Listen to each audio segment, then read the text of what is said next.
कलकतिया वाली के पत्नी अंसा सदाई की रहस्यमयी मौत को लेकर अभी भी संशय बरकरार है। हम आज इस वीडियो के माध्यम से खुलासा करने वाले हैं कि अंसा सदाई ने आत्महत्या की है या उनको मौत की सजा दी है। दोस्तों, जिस टीम के साथ पिछले 5 सालों से अंसा सदाई काम कर रही थी, क्या उस टीम के लोगों को पता नहीं था कि उसको इस प्रकार का चक्कर आ रहा है, उनका माथ खुजला रहा है? क्या ये जो समस्या है शादी होने के बाद ही हुआ है या उससे पहले भी हुआ था? इस वीडियो में आप लोग देखिए कि एक पत्रकार महोदया ने किस प्रकार से लव यू टीम के सदस्यों से गहरी पूछताछ किए हैं। आखिर किसने अंसा सदाई को मौत को गले लगाने के लिए विवश किया है या किस प्रकार से उसे मौत की सजा दी गई है? फिर सुसाइड करने का वजह क्या हो सकता है? सुसाइड का तो नाम ही नहीं था, उसको तो डर लगता था। वो मोबाइल में रील्स देखती थी तो मुझे बोलती थी, अविनाश को बोलती थी कि दीदी कैसे ये लोग सुसाइड कर लेते हैं, कितना हिम्मत है। बाप रे बाप, मेरे में हिम्मत नहीं है, पापी लोग है ये। पता नहीं पापी कहने वाली मतलब वो क्यों किया ये, मतलब किसी को पता नहीं, उसके साथ ही चला गया। ये बात उसी के साथ चला गया। बाहर चर्चा है कि मालती चौहान की तरह इसका भी अंत कर दिया गया। पता नहीं कौन किया, भगवान जाने, लेकिन सब लोग बोल रहे हैं कि मार दिया अविनाश ने या उनके परिवार ने। उनका परिवार का रो रो कर बुरा हाल।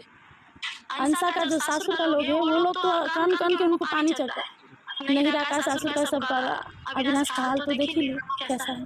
सब लोग बहुत परेशान है, बहुत टेंशन में। ऐसा लग रहा है कि काश टाइम बदल जाता, 2 दिन पीछे चला जाता, उसके लटक मरने से आधा घंटा पहले तब टाइम घुसक जाता तो वहाँ जाकर बचा लेते। तो ऐसा क्यों होता है? अब हम फिर कह रहे हैं मालती चौहान भी इसी तरह मुकाम जब हासिल कर ली, वो भी उसका भी एक दिन फंदे से लटकता हुआ सब मिला, और आज देखिए अंसा का भी सेम वही कंडीशन हुआ। ऐसा क्यों होता है कि लोग जब मुकाम हासिल करते तो इस तरह अब आत्महत्या कर लेते?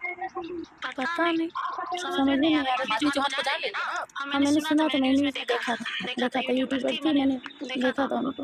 आधा दिन करा के उसके बाद मुझे जिला में जाना था कुछ काम की वजह से, तो वहीं गई थी मैं। शाम को आई 6 साढ़े 6 बजे। उसके बाद यहाँ पर थोड़ा रेस्ट किया, चाय पिया, तब मेरे हस्बैंड अरुण जी जैसे डायरेक्टर जो है इस टीम का, वो आए जल्दी मेरे, इसका चल कहाँ सेट पर क्या हुआ, तो चल तू चल खाली तू चल। गाड़ी भगा स्पीड में, इतना स्पीड में रास्ते में पूछा कि क्या हुआ, तो अंसा ने फांसी लगा ली। तो दिल तो एकदम धक हो गया। फिर दिल का संभाला, मतलब बोली सोची कि नहीं सांस तो होगा, जल्दी चलो बचा लेंगे, जल्दी चलो। लेकिन वहाँ पर जाके देखा तो नहीं था, कुछ नहीं था, सांस ऐसे करके लगती थी। मुझे लगा कि नहीं वो झूठ है। मुझे लगा फर्स्ट टाइम देखा मुझे लगा कि सपना है। फिर बाहर गई, फिर बाहर जाके फिर अंदर आई, नहीं तो सच। बारे में हमरा किछ पता नहीं। ऐसा पहले हो कोनो चीज के झंझट झगड़ा किछ नहीं होई छले, एकदम खुशी से रहे छले। कनी माथ के रही 2-4 हफ्ता कहने पहले जे कखनो काल का कि नहीं ओकरा दिमाग में कथी भ जाय छै, कहीं कथी हमरा मन दूसरे टाइप के भ जाय, केस सब नोचल लगे। ई हमरा बजबे नहीं करे, केस ना करे, की भेल नहीं बजे। कते दिन पुरहा के पूछलिए तो कहलकै हमरा माथ में कहियो क ई सब दिन नहीं, कहियो हमरा माथ में एहन झटका जकाँ गया पाछा से, जैसे कि हमरा होता है कि हम कथी करूँ, कपार फोड़ लिया कि हम ककरा खून कर दिए, एहन टाइप के खून सवार भ जाए। हम कहलिए पागल है ना करते लोग, चेक जांच करे थे। पत्रकार महोदया ने जो बारीकी से जानकारी ली है ना, उस जानकारी के माध्यम से आप लोगों को पता चल रहा होगा कि कुछ न कुछ तो बात छुपाया जा रहा है। यदि उन लोगों को जानकारी थी कि उनको कोई मानसिक बीमारी है तो 6 महीना के अंदर ही हुआ है, और 6 महीना के अंदर यदि हुआ है तो आखिर क्यों ऐसा हुआ है, किस प्रकार की मानसिक टॉर्चर हुई है, इसकी खुलासा होनी चाहिए। हम नेपाल सरकार से विनती करते हैं और नेपाल के तमाम उन भाइयों से विनती करते हैं कि आप लोग इस मुद्दा को दबने नहीं दीजिए, जो हकीकत है उस हकीकत को सामने लाइए। लव यू मिथिला टीम के उन तमाम कलाकारों से पूछना चाहते हैं कि अंसा सदाई आखिर ऐसा कदम क्यों उठाई है, आप लोग जवाब दीजिए।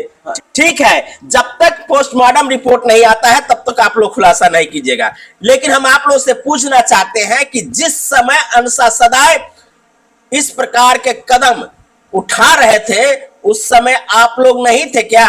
सारे के सारे लोग सो गए थे? ऐसा थोड़े ना होता है कि वो इस प्रकार के घटना करने जा रहे हैं और आप लोगों को पता नहीं चले।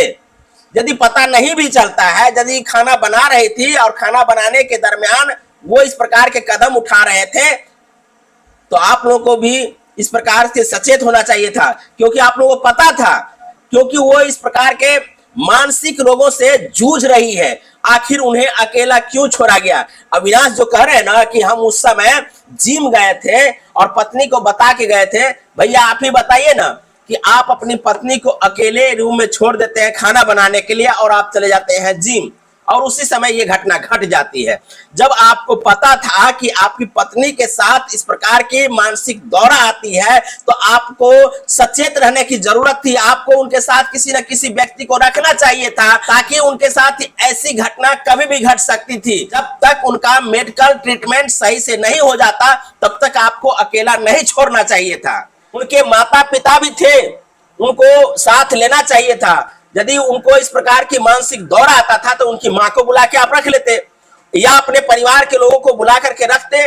चूंकि आपके पत्नी के साथ तो ऐसा दौरा आ रहा था, तो आपने यहाँ बहुत बड़ी गलती की है, जो उन्हें अकेले में खाना बनाने के लिए छोड़ करके आप जिम चले जाते हैं।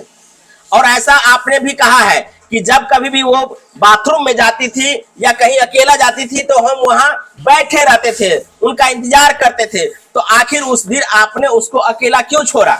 लेकिन कहीं न कहीं इस बात को लेकर के मिथिला के लोगों में खेद जरूर रहेगा कि अंसा सदाय जो एक मुसहर समुदाय से था, एक उभरता हुआ बहुत बड़ा सितारा बनने वाला था।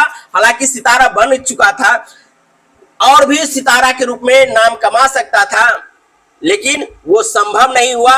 उनका भी अंत उसी प्रकार से हुआ है जैसा अंत मालती चौहान का हुआ था। आखिर कौन सा ऐसा कारण है, जब कोई बड़े मुकाम तक पहुंच जाते हैं, बहुत बड़े फेम बन जाते हैं, फिर उनके साथ ऐसा घटना घटता है। बाद बाकी आप लोग कमेंट करके बताइए कि अंसा सदाय मौत को गले लगाई है या उन्हें मौत के घाट उतारा गया है।